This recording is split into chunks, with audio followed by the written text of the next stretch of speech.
What's up YouTube? My name is Lexi. Welcome back to my channel. In today's video we're going to be talking about episodes 4 and 5 of Love is Blind season 9. This season once again is raggedy as hell, but we are going to get through it together. If you like my vibe, do subscribe. Now go grab your tea, grab your snack, grab whatever's going to make you comfortable as you are listening to me because I have a lot to say, so let's get right on into the video. So we start off episode 4 with the much anticipated meeting of Calabria and Edmund, and much to my surprise this goes a lot better than I thought it would. So the pod doors open and Edmund is smitten. Of course, why wouldn't he be? And then Calabria, she's also just like, you know, she's impressed. So she's, you know, she calls him attractive. She says he's so handsome, yada yada yada. So these two apparently are very much into each other. They kiss, and all I could think about is this man kissing the floor passionately. And I'm just like, my sis. Anyway, so moving on from there, she's like looking at him. He had like this flowered shirt on, and he had like a piece of tape somewhere, and it says like KB on it or Calabria on it or whatever. I was just like, it's a tacky move, but it low-key is kind of cute. So I'm just like, okay, all right, Edmund. I just don't really know what to make of Edmund at this point in time. Like, there's just so moments that he has that he's just so like raw and honest, but at the same time there is just some things that are off at the same time. So a lot is just going on with this particular character. Anyway, so now he's telling her just like to wait there for a second because he has to go get something. This man broke into the most awkward run I have ever seen.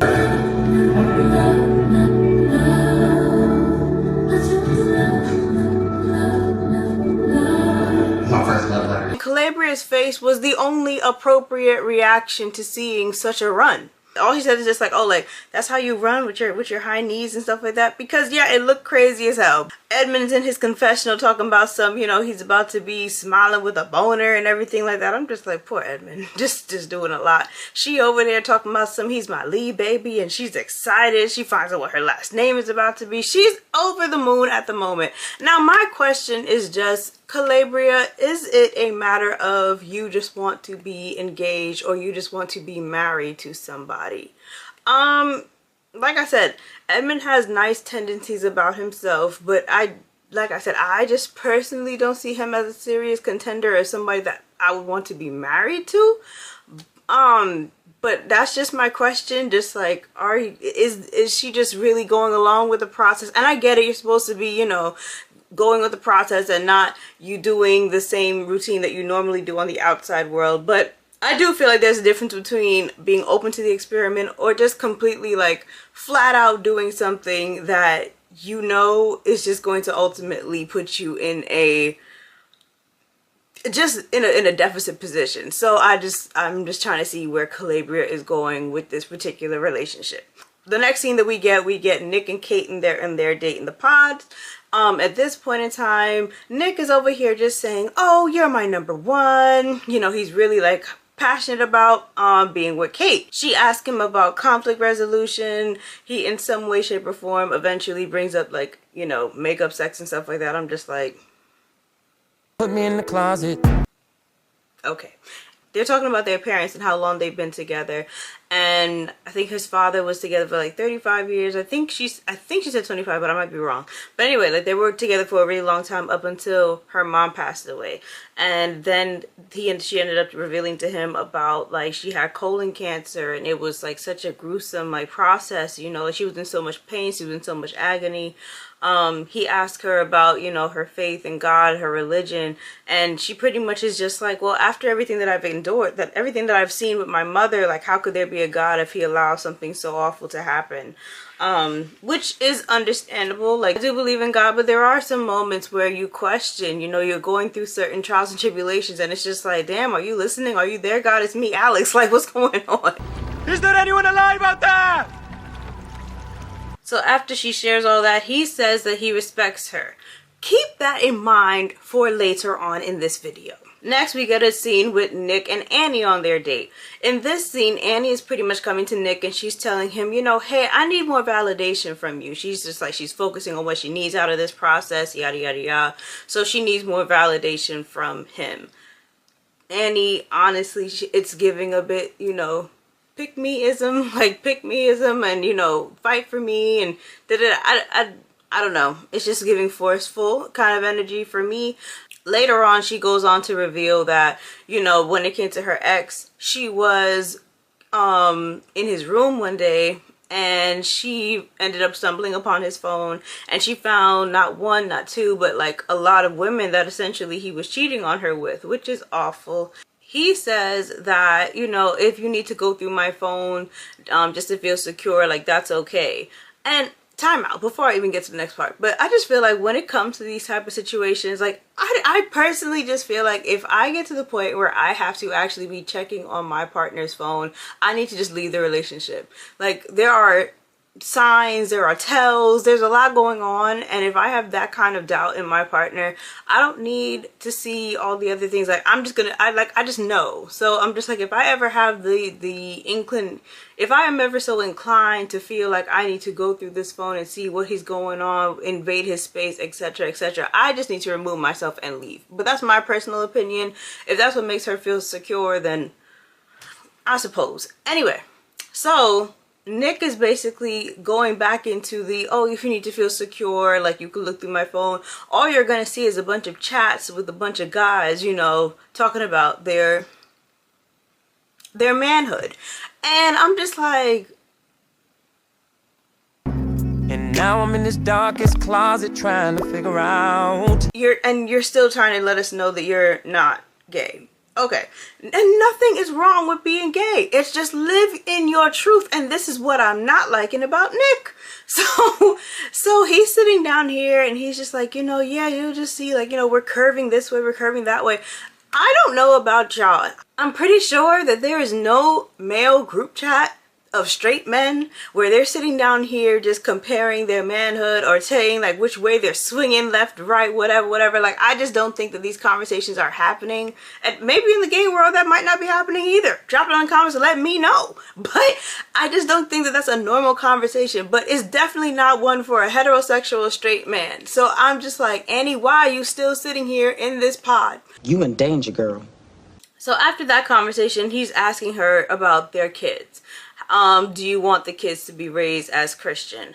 And she says yes. So she wants them to be raised Christian. And as a follow-up question, he then later on asks her, you know, how would you feel if the children that we have, like they're LGBTQ plus? She says that she'll love them regardless, but she's not going to be too happy about it. And I'm just like, she thinks in her later explanation, she believes that it's a fad, it's this, it's that. I'm just like, girl, low key gave. She was about to go into a homophobic spiel, and then Nick just started to speak. And I just think with that response alone, I no longer was, oh, well, you know, we need to save Annie. At that point in time, I was just like, well, you two can go on ahead and be together. I just think that obviously you don't choose your sexuality. If that's how you are, that's how you are, whatever. That doesn't take away from who the person is, etc., etc. So I'm just like, she was talking about how, you know, she would want to ask questions like, you know, do you know what you're getting yourself into? Do you know this? Do you know that? Yada, yada, yada. Like, she didn't say it in a way where she would be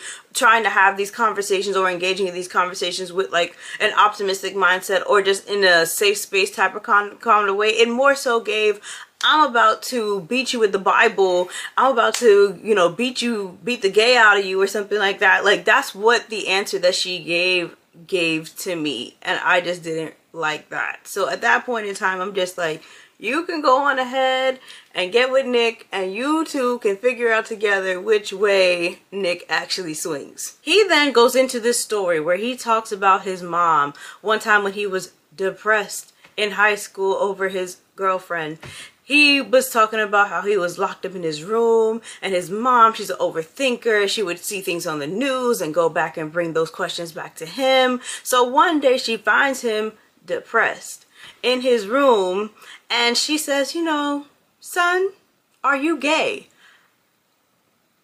He thinks that we're stupid. I'm just like, your mom and your parents, a lot of the time, people around you know immediately when you might not be of the same sexuality.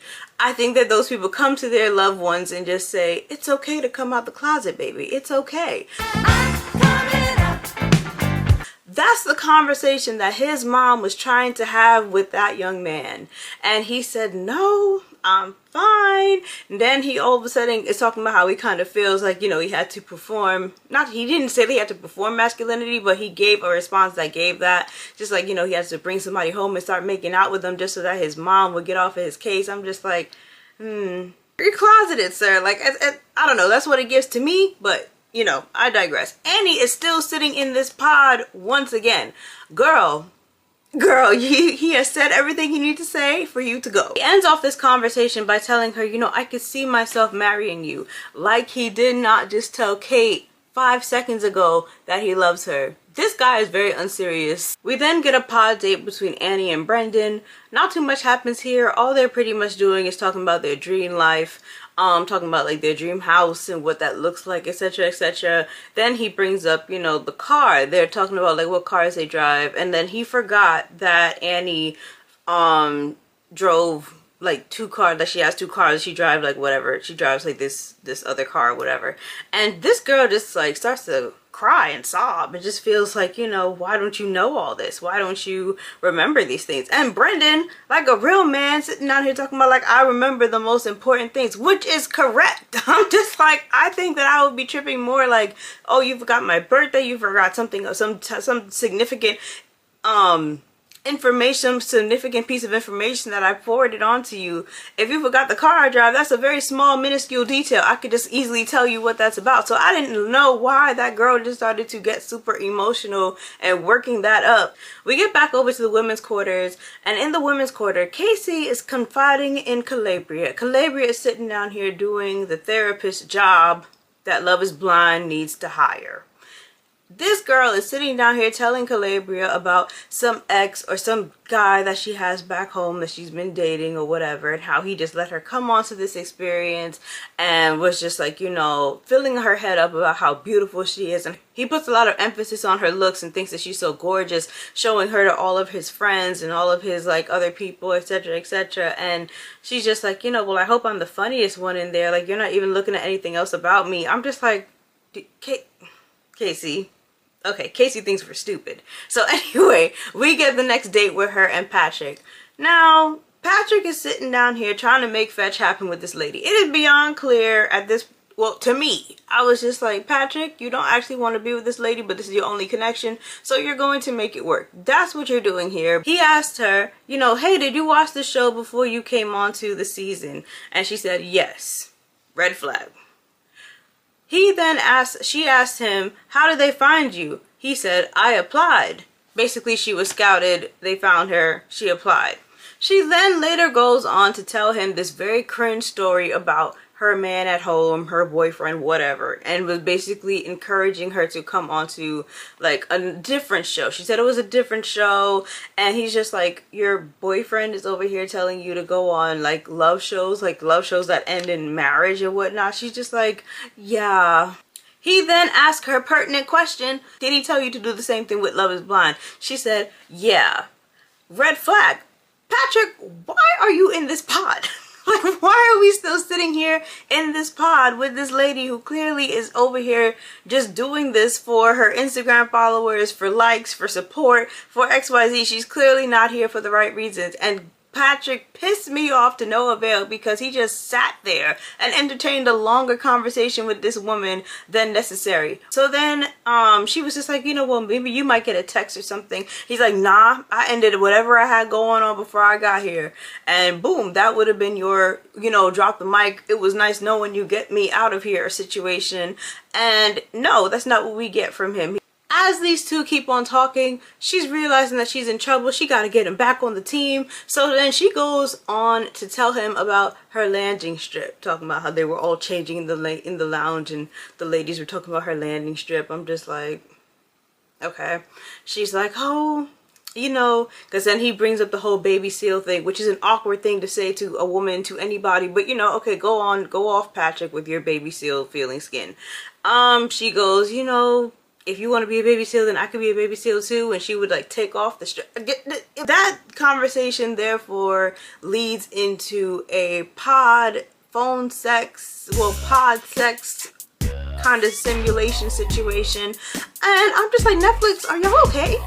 Why would you air this? Why did we have to listen to this, you know? And not only did we have to listen to it, we're looking at Patrick listening to this, and Patrick doesn't look like he's entertained. Patrick go over here looking like, you know, let me go pour myself a glass of wine. Like, it wasn't giving, let me get relaxed, let me get into the situation, let me get into what's going on. He just looks very dry, putting his head, you know, putting his hand on his forehead and stuff like that, just looking like he was not into what was going on here. And I don't know, maybe he was, and it was just like him blushing or feeling awkward in the moment because he's on camera. But it just was not giving to me. And I'm just like, Casey, you have no shame and you need to get out of my face. Next we get over with Sparkle Megan and Mike. These two are on a date. As we already know, I don't like Mike. He's sitting down here, and he basically, in this pod date, all he is doing is taking this full opportunity to shade Jordan. You know, he's asking her about tattoos, like, do you like tattoos? Basically, the man is over here just saying, like, you don't put bumper stickers on this vehicle or whatever. So it's just like, all right, so he doesn't have any tattoos, and he's trying to make it seem as if he's just more elevated than Jordan. He's essentially trying to convince her that he's the guy for her through the use of mind games and manipulation tactics. Very greasy, very grimy. She goes on to kind of talk about the fact that she's dated a man who was nearly a billionaire, and in that relationship, like, she just wasn't happy because he was so prone to working and prone to not being present or whatever. Like, you know, they would have intercourse, but then after that, like, it would just be, you know, done. And then she goes on to talk about how she dated somebody who wasn't so affluent or whatever, and it was fun, but, you know, he couldn't really keep up with her lifestyle. So she's looking to land somewhere in the middle. Now, if Mike wasn't actually a jerk or a douchebag, I could see these two working out, and she also is cognizant of, like, in the real world, he would be her type, but, you know, in her gut is just telling her, it's like, this is probably just not the best connection. And hallelujah to the gut. Mike is pretty much just on some, like, you know, if you don't choose me, like, you're making a big mistake. And that's the energy that is giving at this point. Jordan and Meg now go on their date. And Jordan is just he's just such a breath of fresh air, like, after all of that smugness. They're talking about their connection. She is over here just getting ready to pick up the mantle to go and be in Luca's life. And he's just like, you know, whoa, like, Luca has a mom. It's okay. Like, this is really just about me and you. And I love that he said that. I love that he was just like, you know, I'm dating you for me. And, you know, you don't have to put the responsibilities of a child or anything else like that on yourself. And he acknowledges, you know, like, I'm sure it's probably easier to date somebody who doesn't have a kid, like, doesn't come with certain baggage or whatever. But the fact that he is even still being able to continue this process with her, like, he's just grateful that she's open-minded and she's this and she's that. Like, it's just such a refreshing conversation. I really like Jordan's. So after that, she's asking him, you know, oh, do you have any tattoos? Based off of the conversation that she had with Mike. And he's just like, I got a few small ones. The man is tatted, arms up, leg sleeve, just sleeved up. She talks about, like, her tattoo experience, and then she asks about, like, you know, BDE. I'm just like, Meg likes this one, okay? And Meg is over here asking about BDE. He says it's actually SDE over here, which was hilarious. So I'm just like, okay, this is her guy. Then they have the conversation about the vasectomy, and she's just like, you know, like, as a woman, like, I don't want to always be pumping my body with hormones and whatnot. She expresses concerns about, like, what if they're not able to conceive, and, you know, she wants to be a mom. Like, she feels like that's her purpose. And she's like, well, who am I if I'm not able to become a mother? And he goes, maybe we could be each other's purpose. Aww. Okay. Next, we're back in the pods with Nick and Kate. At this point in time, Nick is over here telling Kate that, you know, he's still trying to juggle, like, you know, multiple connections. He's being pulled in 2 different directions. Kate's just like, but wait, hold up. Didn't you just say you love me? Yeah. So he's just like, yeah, but, you know, that was in the moment. And she's explaining, like, love is not a momentary thing. Correct. It's not. Like, you have to say that when you actually feel that, when you actually mean that. He said he meant it for the moment. Like, you don't do that. He's saying that, you know, he feels like she was holding back. She expresses that she felt like he was love bombing her, which he absolutely was. So I'm just like, this guy is just a very manipulative like type of person. So I'm just like, and she's just like, she goes on to tell him, you know, what she loves about him, and she's also explaining that, you know, it's beautiful that you could just like give it away so freely or whatever. But she's explaining like, you know, if you could say it to multiple people, then that's not love. You know, you could say that you like spending time with this person, you like this about this person, you love this about that person, you love that about that person, but to say you love somebody, like, that's not true love. She proceeds to tell him like what she loves about him, or what she loves about their connection thus far. He understands where she's coming from eventually. He later goes on to ask her about, you know, I have a relationship with God, like you being my wife, like would you be open to revisiting that that relationship? And she says no. And he says, what? Like, he pretty much just like lost his bananas. Like, he lost his mind knowing that there was no way that this woman was going to reconnect with God after thoroughly explaining to the man that she lost her mom and it's hard for her to believe that God exists after witnessing something that's so traumatic. After that, he's just like, oh, before I even got to that, before he got to that question, he's over here talking about, you know, you touched something so deeply in me. So, you know, our love it'll transcend, like even after we're dead, like you'll still feel my love. Like, I feel like he tried to notebook the situation, and it definitely did not give notebook. It didn't give Nicholas Sparks. It didn't give none of these lines that he thought that it gave. It just did not eat. So he's feeding her all this, and I'm just like, that is a bunch of BS. So then after she basically is saying that she doesn't want to revisit her relationship with Christ, he's just like, well, you know, well, we can't do this anymore. You know, I have love for you. Now all of a sudden we don't love you. I don't love you anymore. Now all of a sudden it's just, I have love for you. Sir, go to hell. Get out of the pause and leave that alone. Kate, she's just like, you know, that's crazy. And if your love really works that way, then I don't want to be a part of it. Correct. Go leave the pod with your dignity. And I like Kate. I like Kate a lot. And I hope that she gets blessed to find a proper, appropriate partner in her life. Then he goes back to the man quarters, and he's sitting out here just like, you know, maybe he made a bad decision, being kind of emotional about it. But then on his next date, he's on a next date with Annie again. So now he goes in hot, talking about something, you know, I love you, you're my number one, and you know, I hurt somebody else, but this is where I'm trying to be at. Like, just feeding more love bomby type of energy into the situation. He also says that, you know, in breaking up with the person, like, they came at him with daggers. What daggers? What daggers? Clearly he's delusional as well. Back in the men's quarters, we're then seeing Brendan, and he's taking a look about, like, you know, who else is here and whatnot.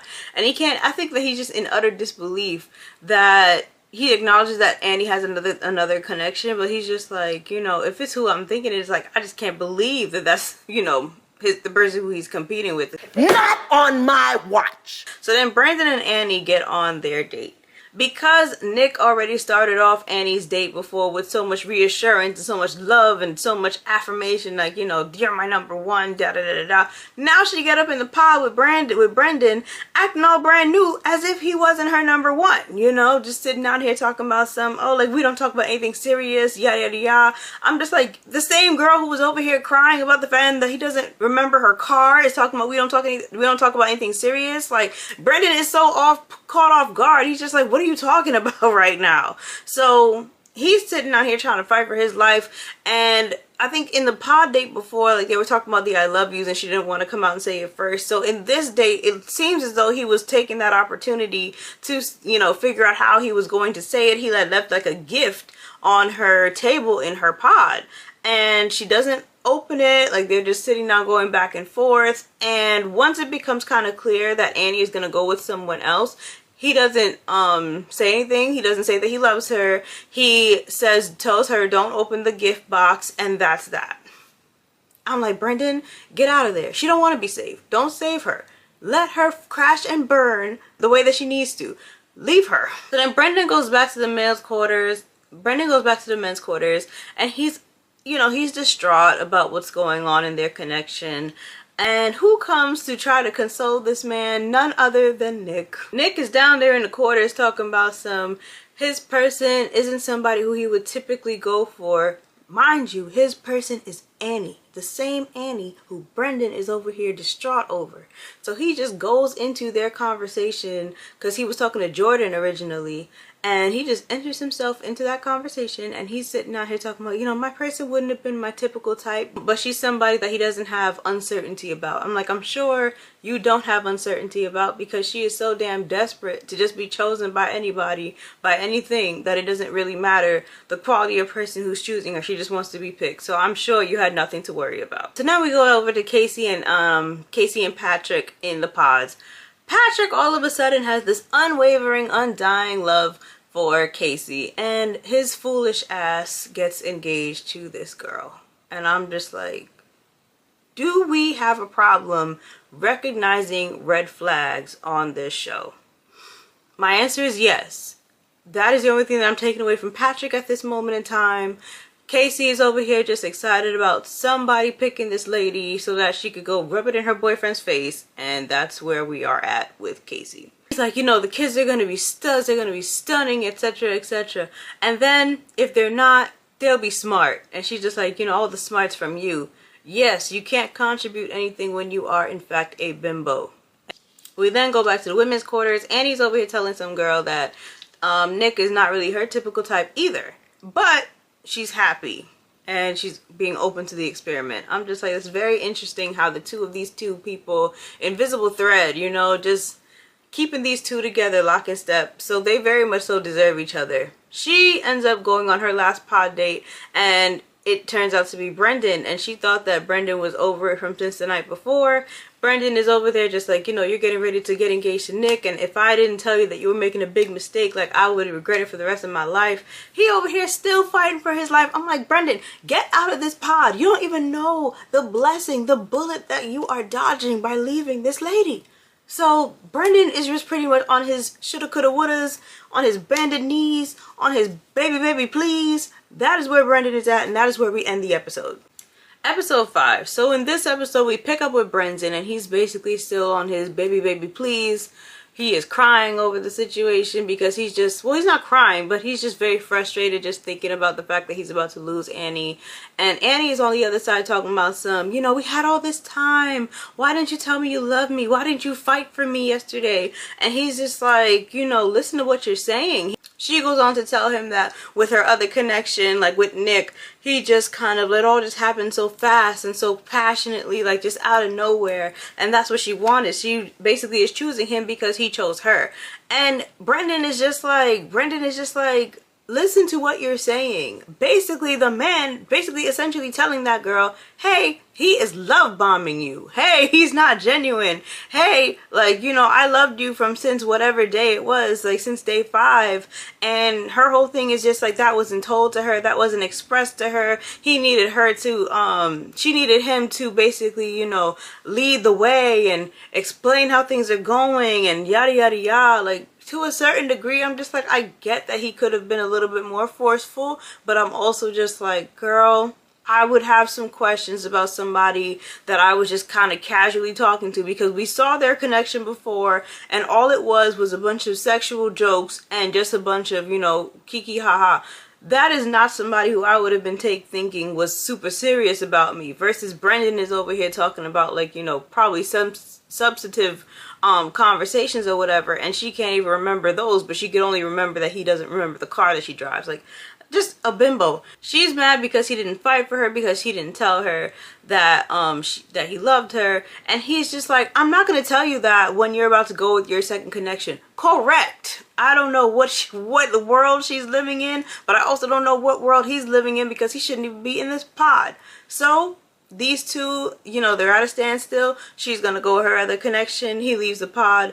Thank you, Brendan. Go find somebody who loves you. Go find Kate, as a matter of fact. Them two would probably make themselves a good couple. Next, we go to the pod date with Mike and Meg again.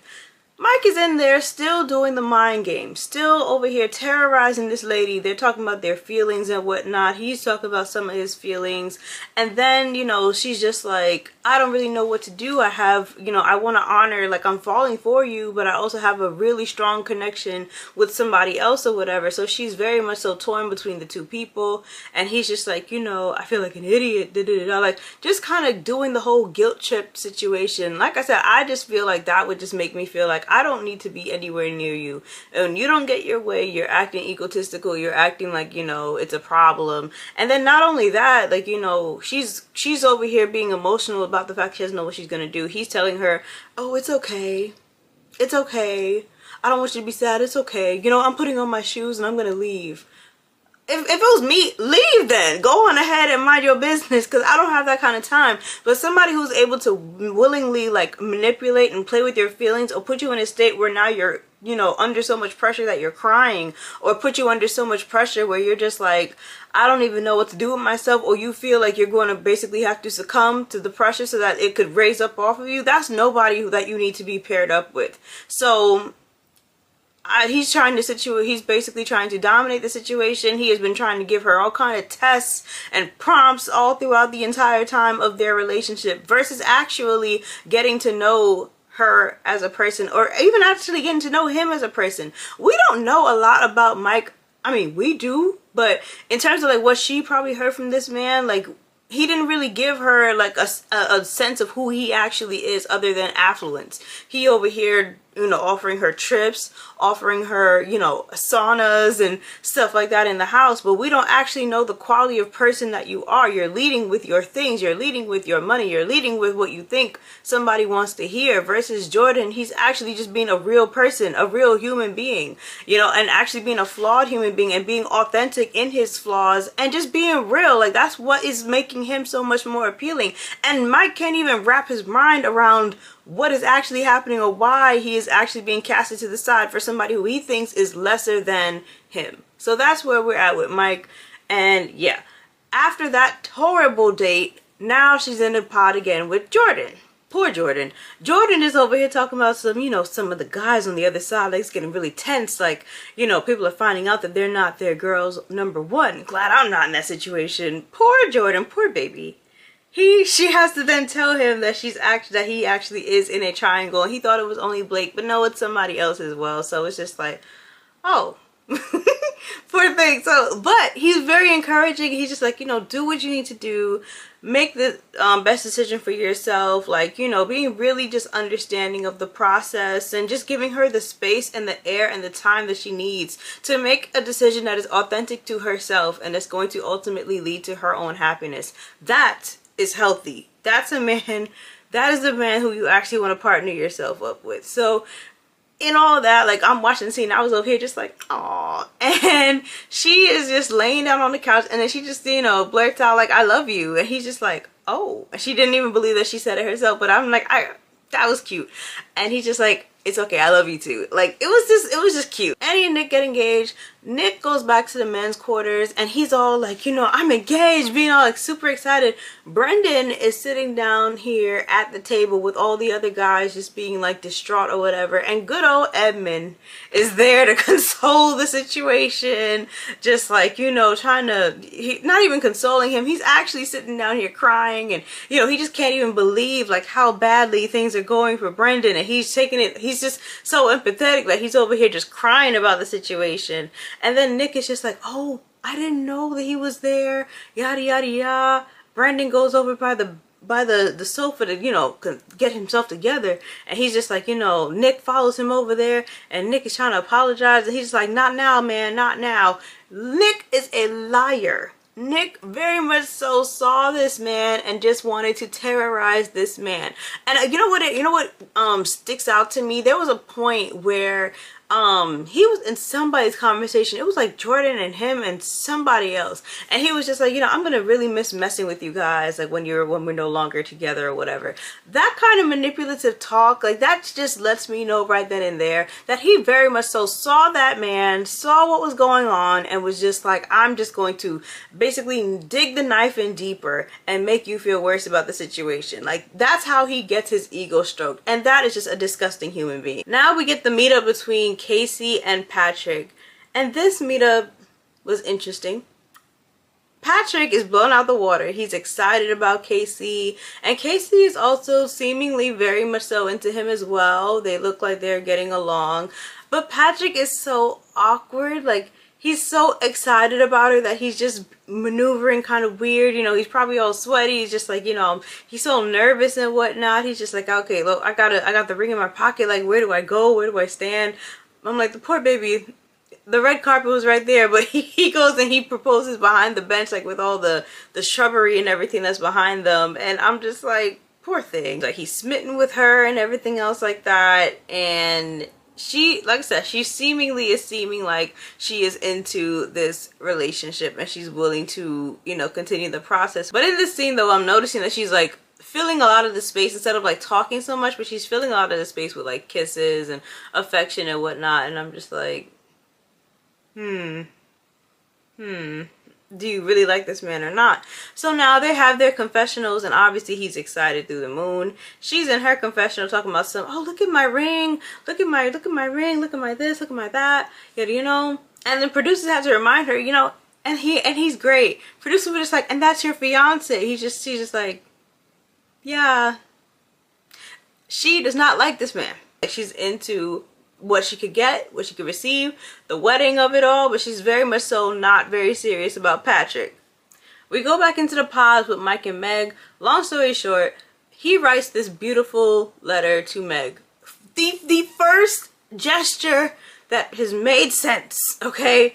But it's all the way at the end of this entire process. After you've been playing mind games with this lady, after you've been playing around, after you've been egotistical, after you don't really say anything about yourself of clear substance and whatnot, that's when he decides at the very end, when he has to make a decision, that I'm going to actually tell this girl how I feel about her. And essentially it does not work. And she tells him, you know, like, it just feels reminiscent of choices that she's made in the past.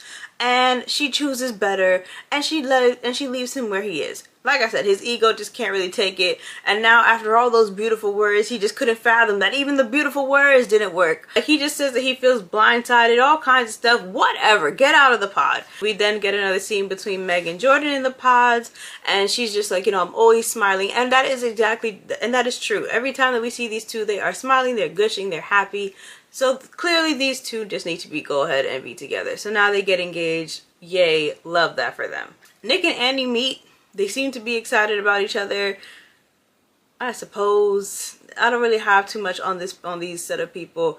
After that, Megan and Jordan meet. And their meetup was really sweet because Meg thought that, you know, she was concerned about the way that he looked and whatnot based off of what Mike was trying to fill her head about, you know, just like, I'm wondering, like, how does he look? Like, am I going to be attracted to him? Turns out she's more than attracted to him. She, you know, he's over here just talking to her about his tattoos. He was so funny when he was getting ready. He was just like, you know, this outfit is the most expensive thing that I own for this bushy girl. Like, it was just cute. It was very cute.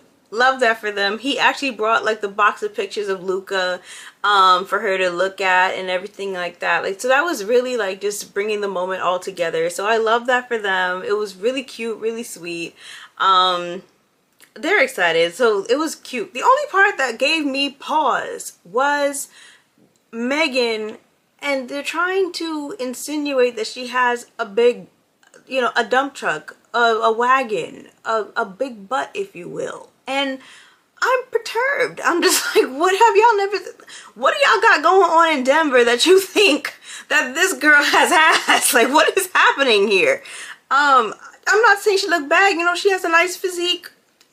That's okay. But we're not about to sit down here and act like this girl has an ass on her. Like, we're just not. Like, have you not, if you watch the season back or whatever, did you not see AD? Did you not see, like, you know, even Calabria, like, do you not see like what ass looks like? Like, what's happening here? But you know, it looks nice with her physique. But a dump truck, a wagon is insane, okay? So there's that. That was my only gripe with this episode.